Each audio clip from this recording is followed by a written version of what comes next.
Well, I want to take just a moment to congratulate all of our graduates here today one more time, and we will be congratulating you many more times in a moment, and to wish all of you the best of luck in your future endeavors.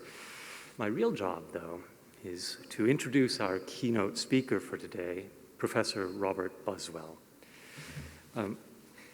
Professor Buswell holds the Irving and Jean Stone Endowed Chair in Humanities here at UCLA, where he is Distinguished Professor of Buddhist Studies and founding director of both the university's Center for Buddhist Studies and our Center for Korean Studies. He has published 17 books on Korean, Chinese, and Indian Buddhism, and especially on the Zen tradition. He's also published a 1.2 million word Princeton Dictionary of Buddhism. Professor Buswell was elected president of the Association for Asian Studies in 2008 and received in 2009 the prestigious Manhei Grand Prize in Korea in recognition of his pioneering contributions to establishing Korean Buddhist studies in the West. He was elected to the American Academy of Arts and Sciences in 2016. Please join me in welcoming Professor Robert Buswell.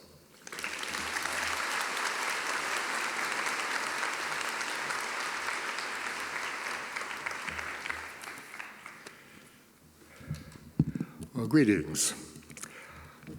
Dean Schaberg, UCLA colleagues, parents, loved ones, but most especially all of you graduates in UCLA's Humanities class of 2022.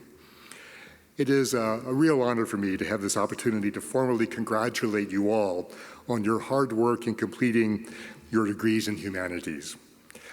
What a tough few years you have endured.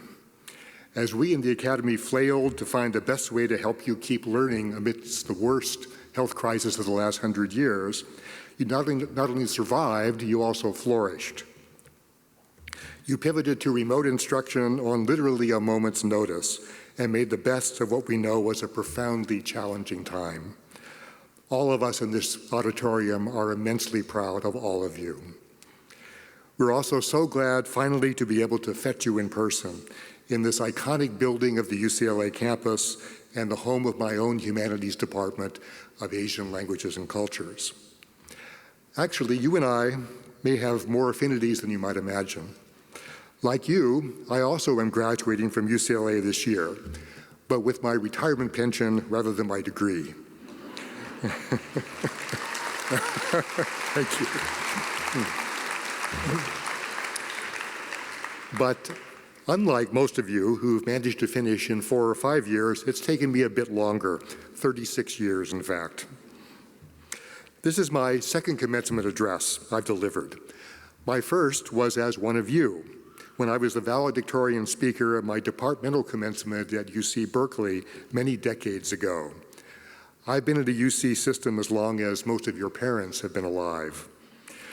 I grew up in Palos Verdes, where I was first exposed to Buddhism through the novel Siddhartha, Hermann Hesse's retelling of the life of the Buddha, and a couple of courses on classes on Buddhism and a course on Asian history that I took there. After high school, I was determined to study Buddhism more intensively, and I applied to what was then the only UC campus that had a Department of Religious Studies, UC Santa Barbara. I started studying both Chinese and Sanskrit in my freshman year, and I took every course on Buddhism that they offered, which back in those dark days weren't very many. My practical-minded father pleaded, "Can't you at least take a couple of courses on business so you'll be able to find a job?" But after a year, to their dismay, I decided to leave school and travel to Asia to enter a monastery. My relatives in Ohio were appalled. Sure, I was joining some kind of strange cult. I ended up spending 7 years in Asia as a Buddhist monk, 1 year in Thailand, 1 year in Hong Kong with Chinese monks from the mainland, and 5 years in Korean Zen monasteries. After I returned to the US for a visit, still as a monk, I was staying at a Zen center in Berkeley, where a professor there invited me to sit in on a couple of his seminars on Buddhism. I finally acknowledged to myself that I was a much better scholar than meditator and decided to re-enroll at UC Berkeley, first as an undergraduate and then as a graduate student. One of my professors never used my name. I was first always monk, and later on always ex-monk.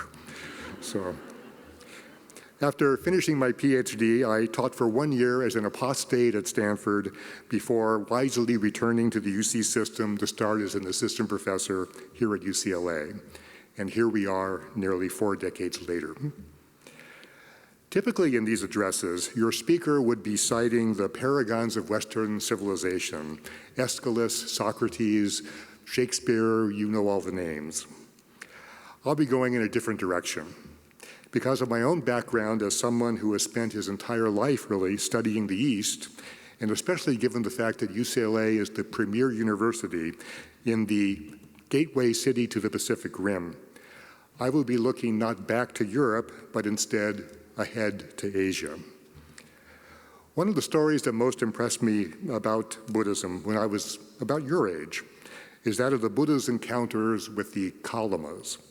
The Kalamas were a people who lived at the crossroads of 2 major trade routes in India. So there was a constant flow of traders, travelers, and religious teachers coming through their town.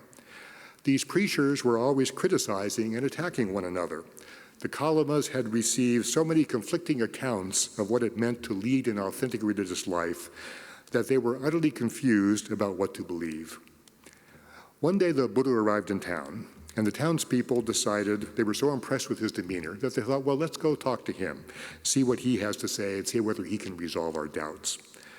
But the Buddha rebuffed them. Kalamas, he says, do not go upon what you have learned, nor upon tradition, nor upon popular opinion, nor upon what is found in the scriptures, nor on another's charisma, nor on faith, nor on what your teacher has taught you. Instead, Kalamas, what you yourself have confirmed, these things are bad, these things are blamable, these things lead to harm and ill, those things you should abandon. What the Buddha is telling them here is this: don't simply accept what you've been told, no matter how venerable the source may be. Rather, we must learn to rely on ourselves, on our own observations and insights to discover what works and what doesn't. This self-reliance builds the faculty that the Buddhists call seeing things as they are, yatha bhuta. You might know it better as critical thinking, the crucial skill that humanities disciplines teach more than any other. I learned on a personal level about the centrality of self-reliance and seeing things as they are when I trained with one of the most renowned meditation masters in Thailand, the eminent monk Mahabua. I had just ordained as a monk. I was only 19, but I was very keen to learn. And like the Kalamas, I just wanted somebody I trusted to tell me how I should practice. After my first week at his monastery, during which I had been pretty much left to my own devices, I finally asked him for an audience and said that I had been waiting for him to teach me how to meditate. His response was telling and was my first real lesson in how to live Buddhism rather than simply study Buddhism. How can you expect me, he asked, to know what will work for you? I grew up in the forests of northern Thailand. You grew up in an American city. Our experiences couldn't be more different. You can't expect anyone else to tell you how to practice. You just need to observe yourself, be mindful of what works and what doesn't, and find your own way. It was a hard lesson in the self-reliance that is required to see things as they are, and I wasn't ready to take advantage of it until many years later. But it was a lesson I took to heart. Seeing things as they are ultimately means recognizing that everything in this world is in constant flux, governed by causal processes that can be observed and understood. The Buddhist technical term for this flux is what they call impermanence, anityata, a concept that has suggested to many that Buddhism is pessimistic and its practitioners lugubrious. Not so. The fact of impermanence actually means that there are an infinite number of possibilities laid out before us, and it is up to us and no one else to find our own path forward. One of the most poignant expressions of this idea of impermanence is a Japanese proverb I thought about a lot as I've gotten older. Awa wakare no hajime. Meeting is the beginning of parting. You graduates have probably had only a fleeting sense of this in your own lives, but I assure you that your parents and family feel it keenly. They welcomed you into the world only to see you depart for kindergarten, then grade school, then college. And today they watch you graduate and depart to lead your own lives, and perhaps eventually to start your own families. The faculty up here met you when you entered UCLA, and we too now watch you depart to explore your own paths. But one interesting facet of this constant flux we face in our lives is this: if all things are impermanent, then so too are we ourselves. Long before the West developed the modern discipline of psychology, Buddhists already recognized that our sense of self is a constructed fiction, built from the habits, the causes and conditions that we put in place throughout our lives. When the U.S. Secretary of Education visited a Los Angeles school recently this spring, I was intrigued by a motivational poster I saw posted behind him on the wall. It said, "Watch your thoughts, for they become actions. Watch your actions, for they become habits. Watch your habits, for they become character. Watch your character, for it becomes your destiny." I looked this up on Google.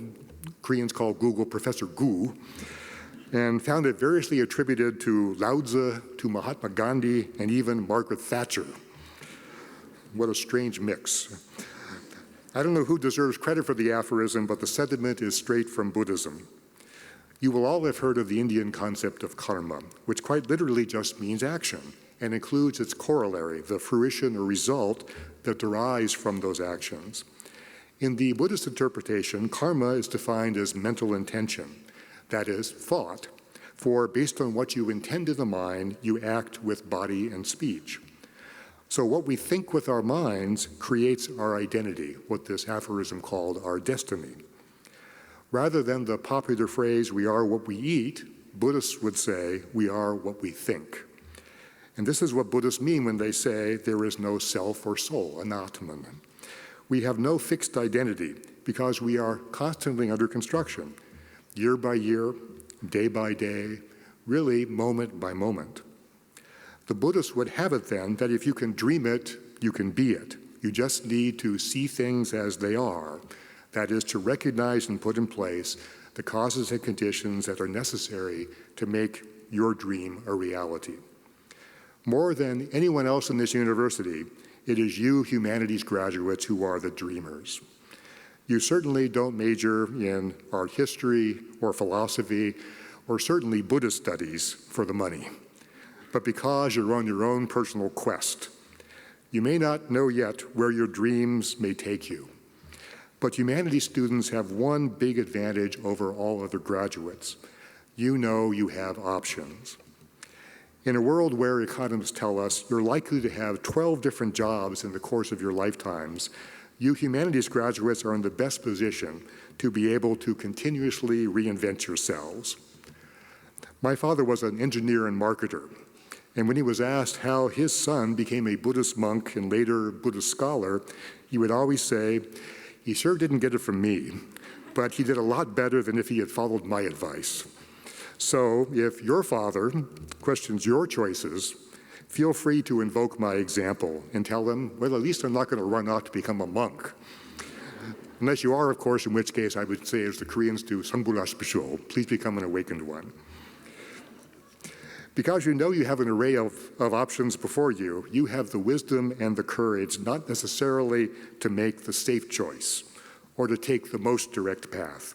You instead can embark on a true quest to find real meaning in your lives, a quest to see things as they are and construct your own best versions of yourselves.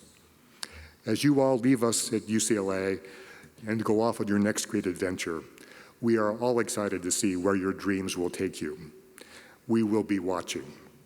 So parents, loved ones, friends, as they start out on their next quest, please join all of us at UCLA in congratulating your humanities graduates in the class of 2022.